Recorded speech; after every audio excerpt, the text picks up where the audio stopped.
Alright, I don't think I'm mentally prepared for this video, but it's fine. Hey guys, my name is Miranda. Welcome to my universe. Today we are going to be talking about my favorite show ever, and that is The Umbrella Academy. We're also going to be talking about the comic books, which are not my favorite comic books ever. But we'll get into that later. So the way this video is going to go is I will give you a general overview of what the storyline is for the Umbrella Academy, what's it all about, kind of clear the air for those of you who have no idea what I'm talking about. And then I will be getting into the show and the comic books, what I liked about them, what I didn't like about them. So, The Umbrella Academy started out as a 2008 comic book that was written by Gerard Way and it was illustrated by Gabriel Ba. They continued to write comics for this series, and now there are 3 of them, and there is a 4th one that is rumored to be published this year in 2020. Then in 2019, Netflix actually released their Netflix original TV series that falls under the same name, and it falls around the same concept. Basically, what the entire story is about in a nutshell is it takes place present day, though it does flash forward to the future and back to the past many times within the plot line. One day, 43 babies are born at the exact same time around the world, and as they grow up, people realize that they are special and they actually have superpowers. We specifically follow around 7 of these children as they are adopted and raised by a billionaire named Reginald Hargreaves. He creates a home for them and he titles it the Umbrella Academy,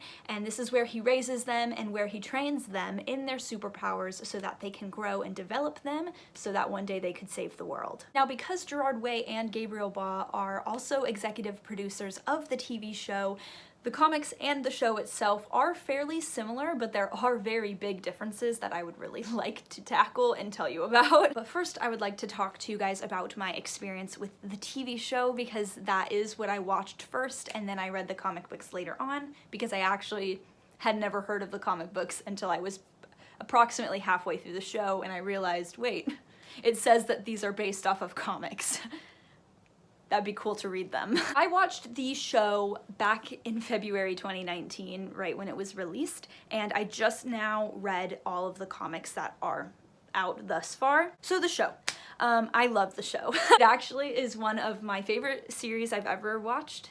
I cannot wait for the 2nd season. I just love the way the show develops the characters and how we get all of that background information, how they grew up as kids, what they went through, what they had to deal with Reginald Hargreaves, and being raised by a man who really doesn't act as a supportive father figure, but he expects them to obey and he expects so much from them, and how that actually affects each character. And there's a lot of diversity. I really liked that. Both racially and when it comes to sexuality, there is a lot of representation in the show, and I just love it. I love that show so much. The storyline is so easy to follow. We have these villains, we have these characters that are kind of morally ambiguous. Some of them are, at least. And even though we flash back a lot to when they were children, it's very easy to understand. You know what's going on, you can follow along very easily, and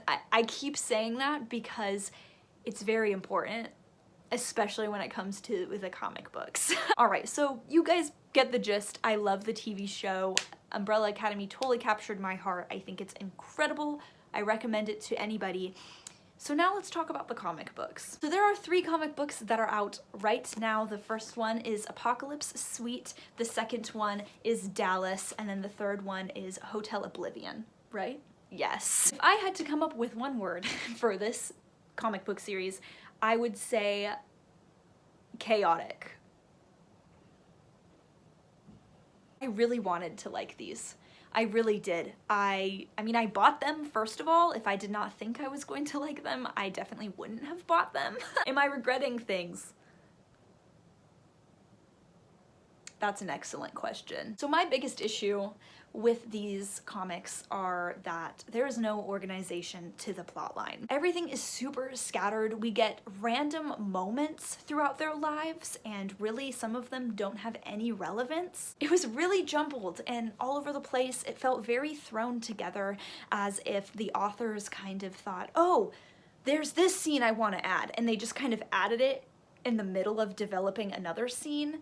and then they would continue that other scene after they talked about this scene. It's just, I was so confused. I didn't know what was going on half of the time. If I hadn't watched the show, I would be incredibly confused reading these comics because they don't do any character development. They barely even introduce them and really introduce their characters before they kind of just throw them into this scene that's super action-packed, which is really cool. I will say the comic books, one of the biggest pros for me was that the comic books show a lot more superhero action scenes. We have a ton of different fighting scenes. We have a lot more villains than we do in the show, and even the kids actually tackle the Eiffel Tower and the Lincoln Memorial, which I thought was kind of funny and very cool. It was a nice touch to this story. However, the character development was very, very hard to overlook, and I can't really overlook that, and the plot line was just, it was too much for me. Another issue I had, and I'm going to hold up only one. This was my favorite one just because of the ending. It ends on such a huge cliffhanger, and I really liked that. Anyways, there's zero diversity in these characters, you guys. None of the characters are racially diverse at all, which I think is an issue because Reginald Hargreaves adopts these children from all around the world. So I really think it is important to have more racial representation in a story that encompasses people of all cultures. I hope I'm making sense, but I really liked how in the show they took 3 characters, and those would be Allison, Diego, and Cha-Cha, and they made them a different race from everybody else. So I think that is super important. I really liked that about the show.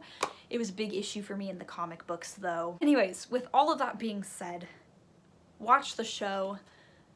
Don't read the comics. I know that this video was a very quick chat about the Umbrella Academy, but I hope I helped give you insight on the storyline and the differences between the TV show and the comic books. Oh my gosh, I totally just dropped all of them.